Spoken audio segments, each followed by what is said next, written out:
Mesdames et messieurs, chers téléspectateurs de Centrale Télévision, bienvenue à votre émission en fait d'actu, votre émission d'actualité générale en République démocratique du Congo.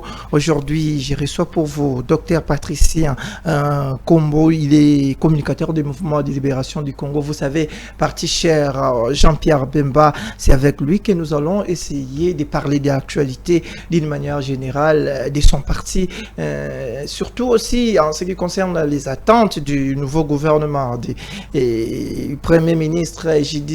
Toulouka qui tarde toujours à venir, malgré tout ce qui est comme problème ici en République démocratique du Congo. Aujourd'hui, il y avait, ou j'avais prévu pour vous des invités, mais malheureusement, M. Floribeya, il n'est pas toujours arrivé et on va commencer avec Dr Patricien.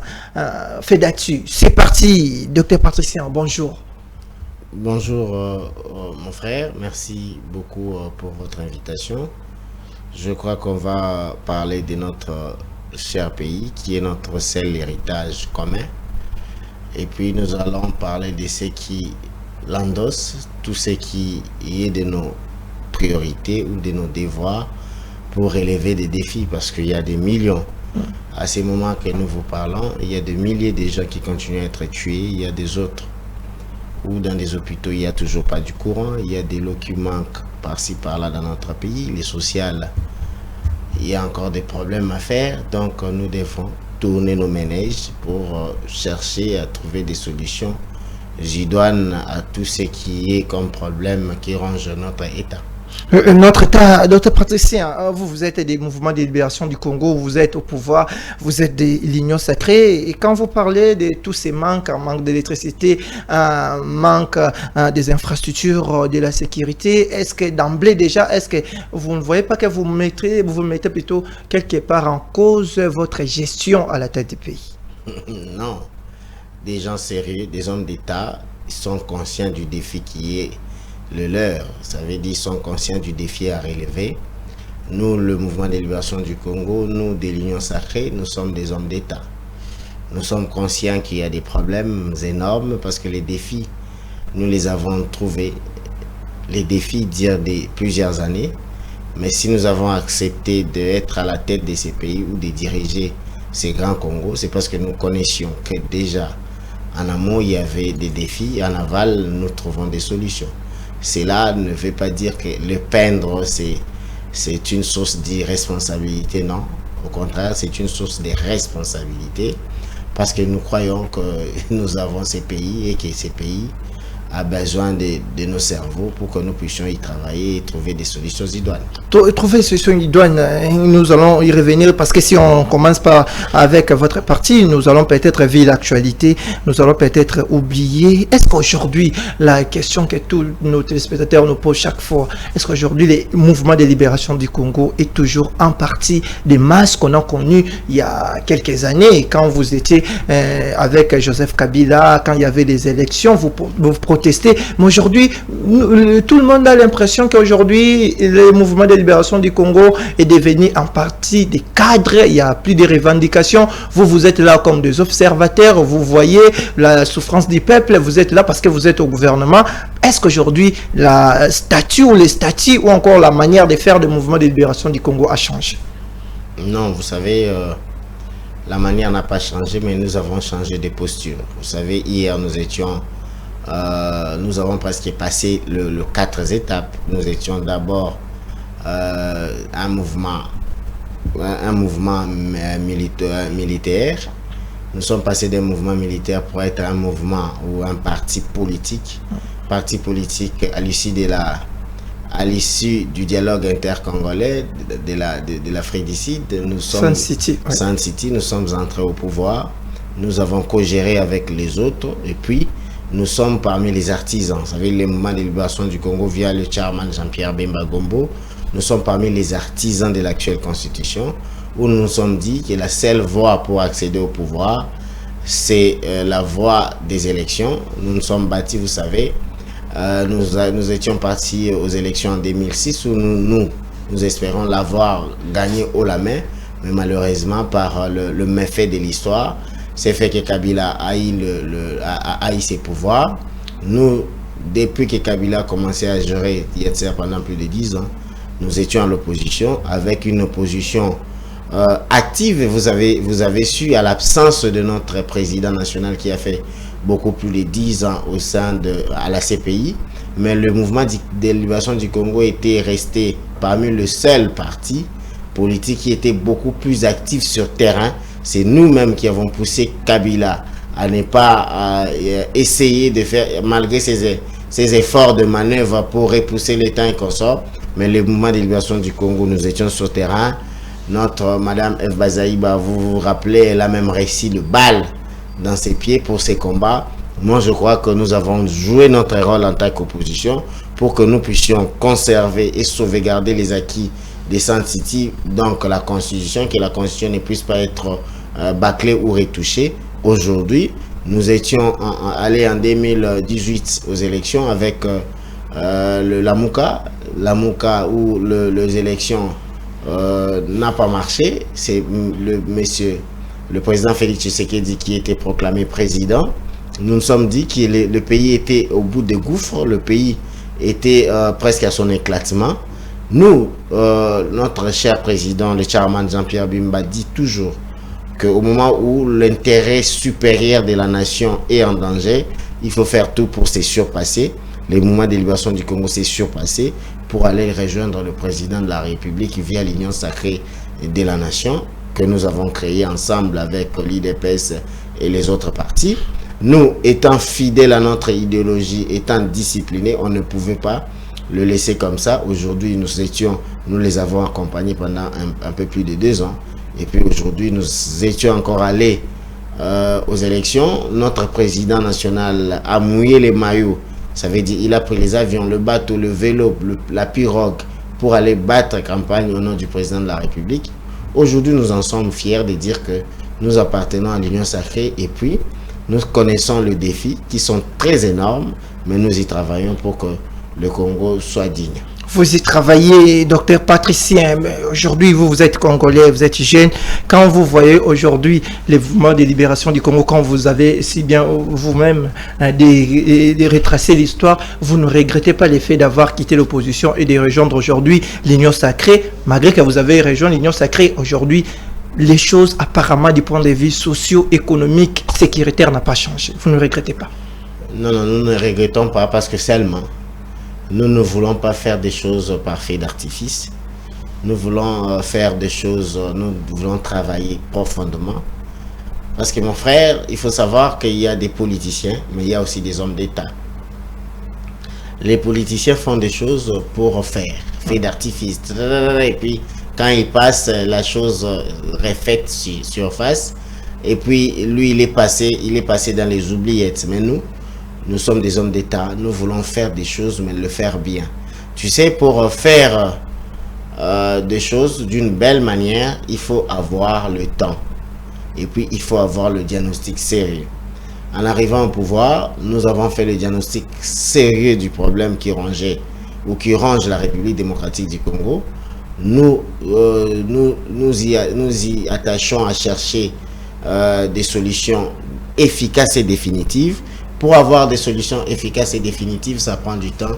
Je sais que le Congolais sont très impatients d'avoir de résultats d'emblée, mais il faut savoir que même la Chine, même le Corée, même la France, avant d'avoir de résultats qu'ils ont aujourd'hui, avant de parler de la France, la grandeur de la Chine, il y a eu des gens qui se sont bâtis, il y a eu des gens qui se sont donné le temps, et aujourd'hui ils sont fiers de leur pays. Je crois que demain ou après-demain, les Congolais seront fiers d'appartenir à un pays de paix, un pays où on peut bien manger, un pays où on sait envoyer ses enfants à l'école, on sait envoyer ses enfants dans des centres ou des hôpitaux de qualité. Je crois que ces pays-là est juste devant nous. Juste devant nous, moi je garde une question, peut-être je vais vous le poser à la fin de cette émission, ça sera une question directe et souvent nos téléspectateurs nous le demandent pour vous. Monsieur Patricien, avant qu'on décolle avec la gestion de la ville province de Kinshasa, la situation sécuritaire, les nouveaux gouvernements, une question, vous êtes de l'Union sacrée, un médecin a participé aux élections dernièrement organisées, dont vous avez cité et incessamment, le président de la République a gagné. On a vu les mouvements de libération du Congo brûler les pneus, faire des déclarations après la publication, surtout en ce qui concerne les élections législatives. Mais vous, de l'Union sacrée, d'une manière générale, avant les élections, tout le monde criait au professionnalisme du bureau de l'actuel président de la CENI. Pouvez-vous nous dire aujourd'hui devant la caméra que jusqu'à aujourd'hui, les présidents de la CENI et l'ensemble de son bureau sont toujours experts en matière électorale après avoir vu ce qu'ils nous ont produit comme élection au mois de décembre passé? Merci, cher frère. Je te dirais, tu peux sillonner le monde. Il n'y a aucune élection qui est parfaite. Il faut savoir que nous, c'était un défi pour M. Kadima, vu le temps qu'il a eu à être installé, plus de 8 mois ou une année même de retard. Mais il a eu, vous savez, les Congo étaient au bout du souffle. Les Congo étaient presque tout près de l'éclosion. Mais Kadima a fait de son effort pour nous organiser les élections, et des élections libres, démocratiques et transparentes. Mais inhérentes à toute œuvre humaine, je crois qu'il y a eu des problèmes sur le plan des erreurs matérielles ou des erreurs de jugement. Nous, au mouvement de libération du Congo, vous veniez de poser même la question ici si nous étions un parti des masses. Je vous dis oui, pourquoi? Parce que la masse, quand vous êtes un parti des masses, la masse n'attend pas le mot d'ordre. Vous avez suivi qu'après la publication des députés ou des élections législatives, la masse là, qui n'a pas d'ordre à recevoir, c'est à revendiquer, en revendiquant, mais nous restons légalistes. Nos avocats, nous avons saisi la Cour constitutionnelle pour être rétablis pour leur exprimer nos desiderata. Et puis heureusement, après le traitement des dossiers, des erreurs, on nous a réattribué nos sièges. Et puis aujourd'hui, on ne peut pas dire que nous sommes très satisfaits, mais je vous dis que c'était une élection. Les élections ont aussi des aléas, même aux États-Unis, ça s'est fait. Je peux vous dire, et puis clairement vous dire qu'aujourd'hui, il me sera inopportun de jeter de l'opprobre à ce travail des titans qu'a bâti Kadima et son bureau. Je crois que tout ce que nous avons vu comme des erreurs seront corrigés dans des cycles à venir, parce que nous ne sommes qu'à notre 4e cycle, mais les autres qui avions déjà plus de 10 ou 20 cycles ont eu de difficultés. C'est que à chaque fois qu'il y a des difficultés, il y a une croissance. À chaque fois il y a des problèmes. Les gens sérieux, les hommes intelligents, ils travaillent pour que la perfection puisse être au bout du doigt. Au bout du doigt, cette fois-ci, nous allons quitter un peu ce qui est de votre parti. Cette question, je les garde à la fin. Mais c'est Patricien, docteur Patricien, vous êtes du mouvement de libération du Congo. Quand vous voyez la gestion de la République pendant ces 5 dernières années que vous avez co-géré avec le président de la République, avez-vous l'impression que la République démocratique du Congo a avancé ou a reculé? Vous savez, cher frère, le sérieux doit être quand même dans ces pays. Si le Congo était un humain, le Congo hier était aux soins intensifs sur tout le plan. Le Congo était au coma. Le président Félix Tshisekedi étant un bon médecin, il a fait un diagnostic sérieux du problème, il a compris le problème et puis il a commencé à trouver des solutions secteur par secteur. Je peux dire qu'aujourd'hui, si le Congo était au coma grade 1 ou 2, hier, aujourd'hui, le Congo peut sortir du soins intensifs et en chambre. Mais là, je ne dis pas que tout va bien. Il y a encore des défis à relever. Vous savez qu'il y a plusieurs facteurs pour cela. Il y a des facteurs exogènes et des facteurs endogènes. Mais aujourd'hui, moi, je dis qu'il y a encore des efforts à faire, par exemple sur le plan social. Mais il y a eu beaucoup des choses qui ont été faites. Il y a par exemple la gratuité de l'enseignement qui a eu beaucoup du mal ou qui a eu beaucoup de bien décollé. Il y a aujourd'hui la gratuité de la maternité. Je suis médecin, je peux vous dire combien il y a de graissements des dents quand vous recevez une femme au niveau de votre CPN ou au niveau de votre cabinet pour consultation prénatale. Pour vous dire qu'il y a encore de volonté. Le président Félix Tshisekedi a une volonté sérieuse. Si nous voyons par exemple les secteurs de sécurité où notre armée était presque un moribond, aujourd'hui notre armée renaît de ses cendres. Nous avons des gens formés, nous avons des équipements achetés. Mais comme dans mes préambules, je venais de vous dire, chers frères, que le problème de l'État, il faut le faire d'une manière sérieuse et puis pour que vous puissiez avoir des solutions intégrales et définitives. Les solutions intégrales, on en parle aussi, la situation sécuritaire de la partie est du pays. Vous, toujours, le mouvement de libération du Congo, vous êtes concerné parce que votre autorité morale ou le président national Jean-Pierre Bemba, lui, il est à la tête de ces grands ministères de la défense nationale et des anciens combattants. Docteur Patricien, quand vous voyez aujourd'hui la situation sécuritaire à l'est du pays, avez-vous l'impression que du point de vue sécuritaire, la République démocratique du Congo comme un pays est sorti du coma, ou c'est encore plus grave par rapport à la situation sécuritaire avec tout ce que nous voyons aujourd'hui? Hier, la ville de Saké a été attaquée encore par les rebelles des M23. Aujourd'hui, la cité de Bourdagan, on ne sait pas si on peut les compter encore parmi les partis ou encore c'est fait partie encore des Républiques démocratiques du Congo. Qu'est-ce que vous dites par rapport à la situation sécuritaire depuis 5 ans ou 6 ans bientôt? Mon frère, il faut d'abord cerner le problème. Moi, je dis souvent, un bon médecin, c'est quelqu'un qui doit d'abord faire l'anamnèse, parler bien sérieusement avec son patient pour en trouver des solutions radicales. C'est ce que nous avons fait. Le chairman Jean-Pierre Bemba, en arrivant à la tête de ces ministères, il a proposé un programme sérieux, des réformes, un programme de mise à niveau de notre armée, des systèmes de sécurité.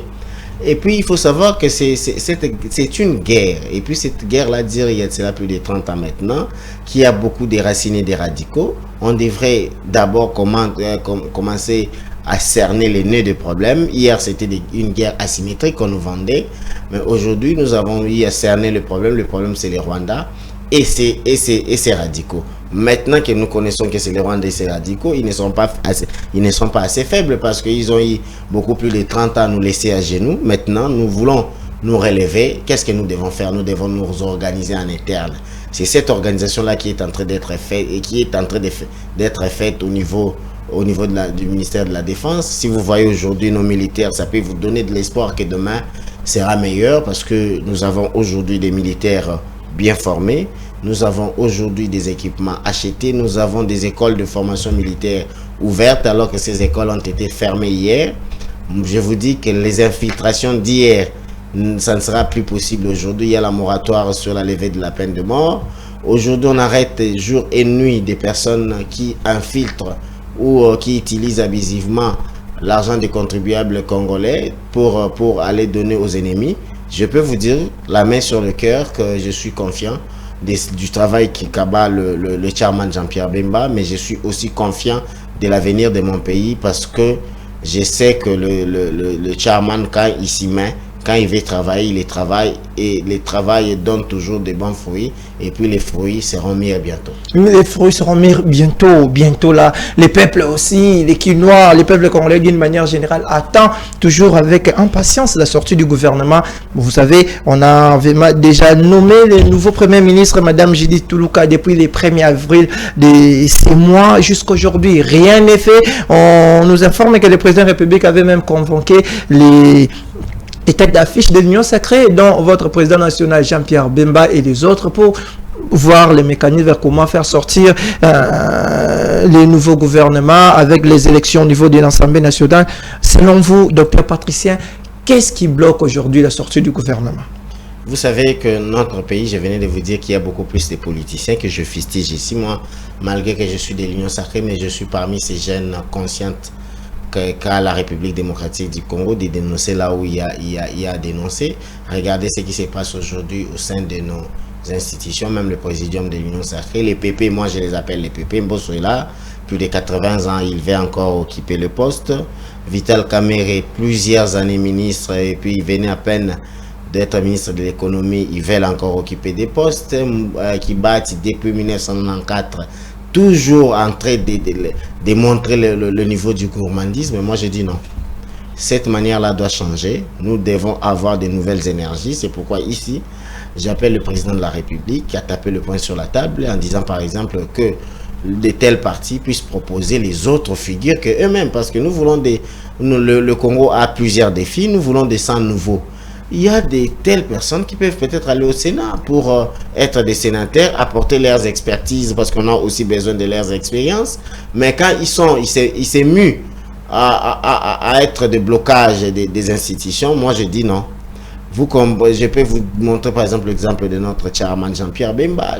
Vous ne le verrez jamais dans des histoires de partage de pouvoir. Lui n'est ni candidat. Il prend le secrétaire général adjoint même de notre parti, l'honorable Lungwana, pour le mettre candidat sénateur, où lui il est son suppléant. Ça veut dire que cette école de leadership doit être inculquée partout. Pourquoi? Parce que il faut savoir passer les tours. Quand vous passez les tours, ça fait bien. C'est ce qui, je crois, que ça bloque, parce que même si on nommait le Premier ministre, même si les gouvernements sortaient aujourd'hui, l'Assemblée nationale n'est pas encore prête. On va en parler, oui. Donc l'Assemblée nationale n'est pas encore prête, mais je crois que Mme Toulouka aussi avait sorti son calendrier, la fin de son calendrier de consultation, et voir le critère pour la nomination de gouvernement ou de membres de gouvernement. C'est jusqu'au 19 avril ici, je crois, qu'elle aura un peu de temps, parce que le Congo aussi c'est un pays très immense, 90 millions d'habitants, il faut beaucoup de conciliabules, mais je crois qu'à ce stade, elle ne doit pas être bloquée, qu'elle puisse être libre de choisir des personnes qualifiées pour nous diriger, parce que nous avons des défis, mon frère. Nous avons les défis de l'eau, nous avons les défis de l'électricité, nous avons les défis du social. Nous devons rapidement nous remettre au travail pour redonner sourire à ces peuples. Redonner sourire à ces peuples. Mais docteur Patricien, vous venez de le dire aussi incessamment, quand vous dites, vous, membre de l'Union Sacrée, que Mme Toulouka, elle a repris avec les consultations, mais quel était le travail du secrétaire général de l'IDPS, Augustin Kabouya, qu'il a pris même plus de 2 mois pour faire le même travail? Quand on a nommé un nouveau Premier ministre, il vient encore recommencer avec les consultations. Qu'est-ce qui se passe, surtout chez vous à l'Union Sacrée, parce que tout le monde le sait, vous avez la majorité parlementaire, vous avez tout au niveau des Sénats, au niveau des assemblées provinciales, mais pourquoi on doit refaire un travail de 3 fois, un travail qui peut prendre, ça prend maintenant 3 mois ou 4 mois? Qu'est-ce qui se passe? Non, mais nous devons comprendre, vous savez, l'État, on ne le gère pas par des sensations. Monsieur Augustin Kabouya n'était pas le formateur du gouvernement, il était l'informateur. La Constitution est claire, l'informateur n'est là que pour déceler la majorité, parce qu'il n'y avait aucun parti ou regroupement qui avait à lui seul la majorité présidentielle. L'Union Sacrée n'était pas une plateforme électorale. Vous connaissez, ça veut dire chacun de nous était parti comme partie prenante. C'est même inscrit dans la charte de l'Union Sacrée l'autonomie des partis politiques. Maintenant que lui, il a décelé la majorité en ayant dans son tableau chaque poids politique et chaque membre qui compose. Je crois qu'il avait fait le rapport au Premier ministre, mais le Premier ministre, maintenant qui est le formateur du gouvernement, elle a une tâche à faire quoi? À demander aux autres le profil. Il a donné ses critériums. Ces consultations, ce n'est que des consultations des critériums. Moi, je suis Premier ministre aujourd'hui, j'ai besoin de telle compétence, j'ai besoin de telle tranche d'âge, j'ai besoin que dans votre parti, que vous puissiez m'amener une personne par exemple de l'Équateur, une autre de la province orientale, du Bandundu et consort. C'est le travail qu'elle est en train de faire. Ce n'est pas le travail que le cher secrétaire général Augustin Kabouya avait fait. Je crois que ici, là-bas, ça ne souffre d'aucune ambiguïté. Je crois qu'aujourd'hui, le travail est en train d'être fait et puis le temps est déjà imparti. Je crois que bientôt nous aurons notre gouvernement tant attendu. Notre gouvernement tant attendu. Autre problème, aujourd'hui encore, on vient aussi de les dire tout à l'heure au niveau de l'Assemblée nationale, toujours vous de l'Union Sacrée, parce que vous avez la majorité. Aujourd'hui, on assiste à ces guéguerres entre le président Bosso toujours, le président Vital Kamerhe. On nous signale même aussi la candidature encore, les professeurs Modeste Bahati Lukwebo, encore les cadors de l'Union Sacrée, ces 3 candidats encore pour briguer la présidence de l'Assemblée nationale. Vous, du côté de l'MSC, Mouvement de Libération du Congo, quel est votre point de vue par rapport à cette guerre? Malheureusement, le point de vue du Mouvement de Libération du Congo émanerait du porte-parole du Mouvement de Libération du Congo. Mais moi, je peux ici donner mon point de vue sans embâche. Moi, je dis, je fustige. Cette manière de faire les choses est diabolique. Pourquoi? Parce que seulement les gens qui sont ou qui sont en train de s'entretuer pour avoir cette fonction, ce sont de grandes personnalités de ces pays. Ce sont des gens qui ont déjà occupé des hautes fonctions de notre pays. Ça veut dire, s'ils étaient vraiment des gens épris de bon sens, ils devraient passer les tours ou donner aux autres personnes qui... parce que je crois que dans leur parti, il y a aussi des compétents. Dans leur parti, il y a aussi des compétences. Mais là aussi, il y a des consensus qui doivent être faits. Je crois que le président de la République, qui est l'arbitre final de l'Union sacrée, va dire un mot. Mais moi, je crois que le Pépé Mbosso doit aller à la retraite carrément parce qu'il a eu presque tout dans ces pays. Le pays lui a acheté de la chaussette jusqu'à la tête ou de la tête aux pieds. Mbosso, le professeur Modeste Bati également, et cher Vital Kamerhe, nous lui reconnaissons l'intelligence, nous lui reconnaissons tout ce qu'il peut avoir, mais moi je trouve que leur place c'est à l'Assemblée nationale comme des donneurs d'expérience ou des transmetteurs d'expérience. Moi je serais fier un jour que j'aille chez Vital Kamerhe qui me parle de l'État, mais sans pourtant qu'il puisse être acteur, parce qu'il a été acteur à plusieurs reprises. J'aimerais aussi aller chez Modeste Bati, le professeur, lui demander une telle ou telle autre question concernant l'État. Il a déjà été acteur, il peut être passif maintenant. Pépé Mbosso, n'en parlons pas, il peut aller calmement se reposer. Le pays lui est reconnaissant de tout ce qu'il a déjà eu à faire. Nous lui voulons encore vivant. L'énergie qu'il faut pour l'Assemblée nationale, vu son âge, ça ne marchera, je ne crois plus, pour 5 ans. Il peut aller calmement à la retraite. Et puis nous lui prendrons comme l'un de notre bibliothèque. Ça vaut la peine pour l'État. Ça vaut la peine pour l'État, mais Patricia, je vois votre manière de dire des choses. Vous êtes très franche par rapport au sujet d'actualité, par rapport à ce qui se passe même dans votre plateforme politique, l'Union sacrée. Ceci dit, mesdames et messieurs, nous allons parler, nous allons retourner sur terrain, là où nous sommes dans la ville province de Kinshasa. Vous savez, toujours l'Union sacrée au centre de l'actualité. Aujourd'hui, on nous parle des candidats ou des candidatures uniques au sein de l'Union sacrée en ce qui concerne la présidence pour le bureau définitif de l'Assemblée provinciale de la ville province de Kinshasa, mais aussi pour le gouvernorat de la province de Kinshasa, où est déjà un ticket, comme on nous dit ces derniers temps ici en République démocratique du Congo, avec des politiques qui ne cessent de nous inventer des expressions, des mots pour juste rester au pouvoir. Docteur Patricia, vous apparemment vous êtes libre d'esprit. Est-ce qu'aujourd'hui, on peut parler encore de la démocratie? On sait longtemps que vous, de l'Union sacrée, les différents partis de l'Union sacrée, vous imposez aux députés provinciaux vos candidats, comme des tickets, comme vous l'appelez aujourd'hui, les tickets. Aujourd'hui, est-ce qu'on peut parler encore de la liberté des élus, ou encore la liberté d'esprit, des pensées du côté des élus nationaux, quand vous voyez tout ce qui se passe, surtout encore une fois encore, de votre côté de l'Union sacrée? Mais vous savez, mon frère, je venais de vous dire, il faut être cohérent dans la vie.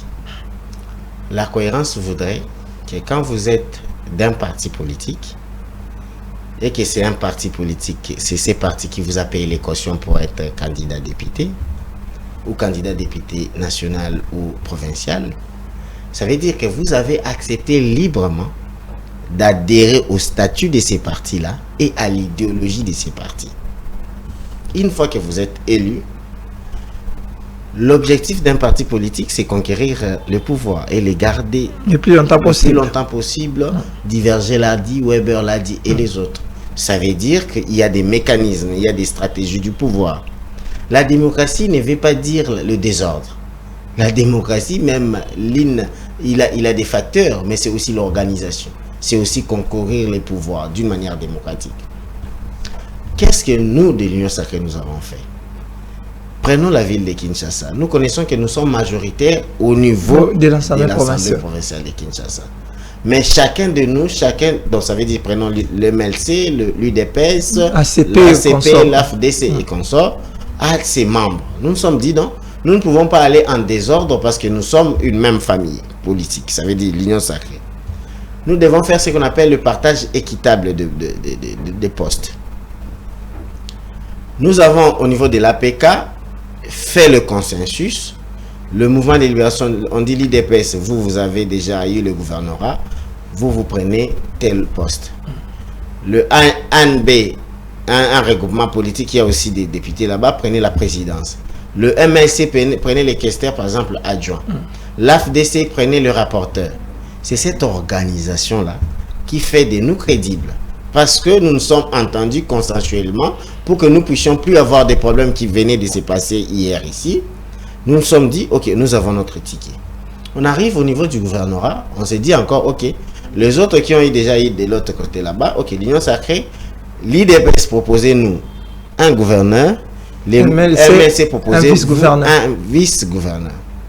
Au sein du mouvement de libération du Congo, il y a eu des consultations. Nous avons jeté à l'unanimité notre dévolu sur l'honorable Edi Iyeli Molangi, qui est l'élu d'Ngiringiri et l'élu aussi des Funa. Nous avons mis des critériums au niveau du mouvement de libération du Congo, quelqu'un qui a ce que moi j'appelle la trilogie d'hyélisation. Il a de l'ancrage politique et populaire. C'est quelqu'un qui met son cœur à l'œuvre vu ce qu'il fait déjà dans sa base électorale. C'est quelqu'un qui a déjà réussi à gérer ses affaires privées. Il est sorti de basse classe. Un cambiste d'hier qui a travaillé pour payer ses études et puis devenir aujourd'hui chef d'entreprise et puis expert en sciences commerciales et administratives. Ça nous montre que non, cette personne, si on lui met au service de la ville de Kinshasa, il connaît les Quinoises et les Quinois, il connaît Kinshasa, il peut bien faire. Au niveau de l'IDPS, ils ont eu un candidat qui s'appelle Daniel Bumba, où il a eu à consulter la base et la fédération de l'IDPS, ces gens-là les ont adoptés. Nous avons fait un ticket. Le rebelle, des gens qui ne connaissent pas le jeu de la démocratie, qui sortent de l'IDPS, disons, et les autres qui se disent de l'Union sacrée, mais parfois ils n'ont pas des députés provinciaux à l'Assemblée nationale, ils n'ont pas des ancrages politiques au niveau du terrain. Il est impossible qu'on puisse vous donner, parce que le jeu politique, c'est aussi des poids politiques. Nous avons dit, ok, notre ticket c'est Daniel Bumba et Edi Iyeli. Les autres sont libres de choisir leur ticket, mais nous trouvons ça incohérent. Nous avons dit, ok, au-delà des tickets, nous devons avoir un projet cohérent et conséquent pour la ville de Kinshasa. Nous avons amené ces projets-là sur la table pour dire, ok, vous aussi, amenez-nous votre projet, qu'on puisse parler projet et projet. Ils sont allés fabriquer des journalistes. Aujourd'hui, vous savez, votre domaine est imbibé de plusieurs choses. Il y a maintenant des parvenus. Quelqu'un qui a fait les sciences infirmières devient directement journaliste d'investigation. Des médecins aujourd'hui qui sont devenus des journalistes célèbres aujourd'hui. Vous comprenez, ça veut dire que même si vous avez des talents, mais suivez quand même la procédure. Oui. Étudiez ou faites-vous former. Mais les AD qu'on appelle des Yamoro et consorts s'attaquent à des candidats de l'Union sacrée, disant que les autres inventent même des choses en disant que Augustin Kabouya imposerait. Non, ce n'est pas une imposition, ce sont des stratégies électorales. Et tous cela sont élus via une idéologie qu'ils doivent respecter. Et puis les candidats sont connus.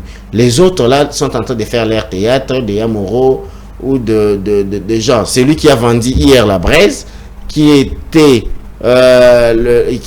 a travaillé dans des moulins hier, qui était receveur hier, il s'attaque à celui qui était cambiste mais qui a cherché dignement sa vie. Ce genre de journalistes là que nous appelons, il s'appelait Maurice hier, aujourd'hui on l'a surnommé Yamoro.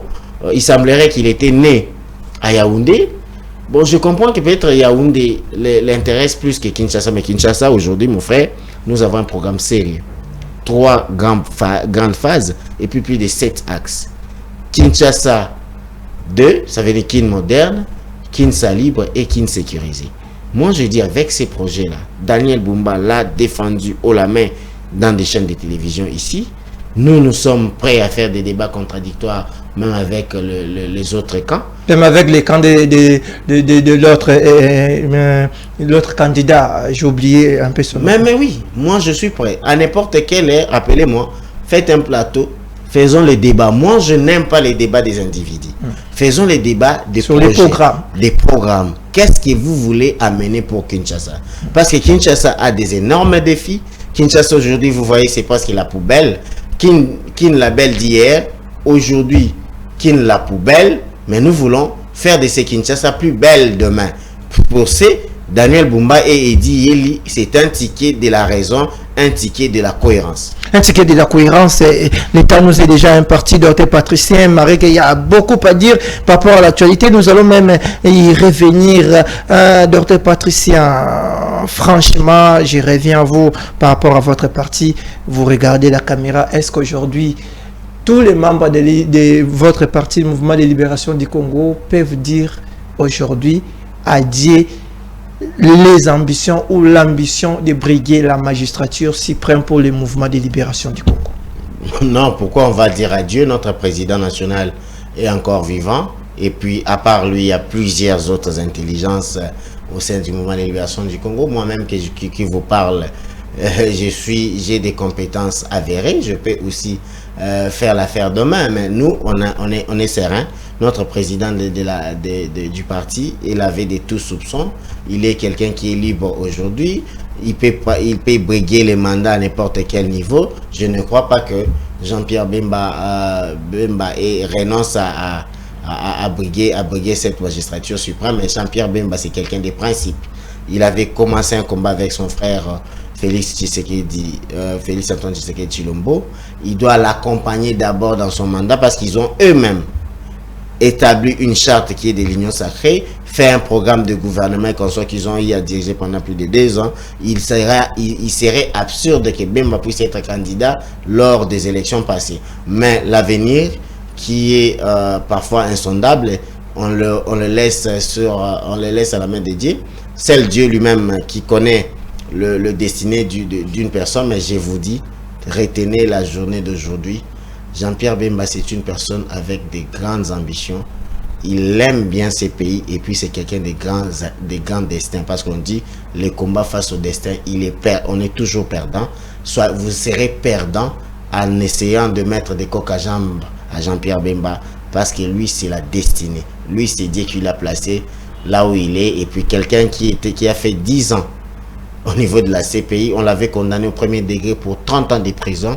Sortir d'emblée 30 ans en zéro, si vous avez un peu de cerveau, réfléchissez. Réfléchissez, docteur Patricien, en des termes, des mots clairs devant la caméra, vous êtes contre la candidature des 3 personnalités que je vais citer au niveau de la présidence pour le bureau définitif de l'Assemblée nationale. Je cite Vital Kamerhe, Pepe Mbosso, Bathily Kouébou. Je ne suis pas contre le personne, mais je suis contre la manière de faire. Je vous dis que je venais de vous dire que j'aime bien qu'ils puissent être là. Ce sont nos bibliothèques. J'aimerais un jour les approcher, leur poser beaucoup de questions concernant notre pays. Mais il faut qu'ils savent passer les tours. Mandela l'a dit, la meilleure des choses, c'est savoir passer les tours et les passer dignement. Si les autres l'ont fait, et aussi sont capables de les faire, de se surpasser, de mettre les autres candidats. Je crois que dans leurs différents partis politiques, il y a des cadres, il y a des personnes plus intelligentes qu'eux peut-être. Mais eux, ils ont peut-être l'avantage d'être là avant, ils ont l'avantage d'avoir de l'expérience, mais je crois à leur esprit des passages du pouvoir. Nous voulons voir aussi des sangs nouveaux. Nous voulons aussi avoir de la jeunesse. De la jeunesse, docteur Patricien, votre mot de la fin pour aujourd'hui. Je sais que vous avez même demandé un plateau spécial avec les communicateurs ou encore les proches d'autres candidats qui sont des concurrents de votre candidat de l'Union sacrée. Pour aujourd'hui, votre mot de la fin, parce que nous allons y revenir pour d'autres sujets d'actualité. Mes mots de la fin pour aujourd'hui, ce sera que la ville de Kinshasa mérite mieux. Nous voulons que nous puissions avoir une ville de Kinshasa plus belle qu'aujourd'hui. Pour ça, on doit faire fi ou on doit mettre de côté nos divergences, voir le programme. Moi, j'aimerais, au lieu qu'on puisse parler des individus, qu'on parle de programme, qu'on parle de ce qu'il faut pour Kinshasa. Parce que moi, je pense que Eddy Iyeli et Daniel Bumba, ce sont des tickets idéaux pour la ville de Kinshasa. Des tickets idéaux pour la ville province de Kinshasa. Ceci dit, mesdames et messieurs, nous voici arrivés à la fin de cette émission. Il n'y a rien à dire. Vous avez suivi le docteur Patricien. Il était très sérieux par rapport à ce qui est à l'actualité. Il était aussi clair, libre d'esprit, de penser par rapport à l'évolution du pays, pourquoi pas de la ville province de Kinshasa. Un grand merci à l'ingénieur Platini, Maloa, Samsovia, qui sont toujours du côté de la régie pour nous aider. Sans oublier l'ingénieur Bienvenu Lissassi, Gédéon, qui sont là aussi pour nous aider du côté derrière les caméras. Un grand merci à vous, chers téléspectateurs. Si vous allez avoir des questions au moment même de la rediffusion de cette émission, nous sommes là, posez-nous des questions et nous allons les transmettre à docteur Patricien comme d'habitude. Portez-vous bien et à très bientôt.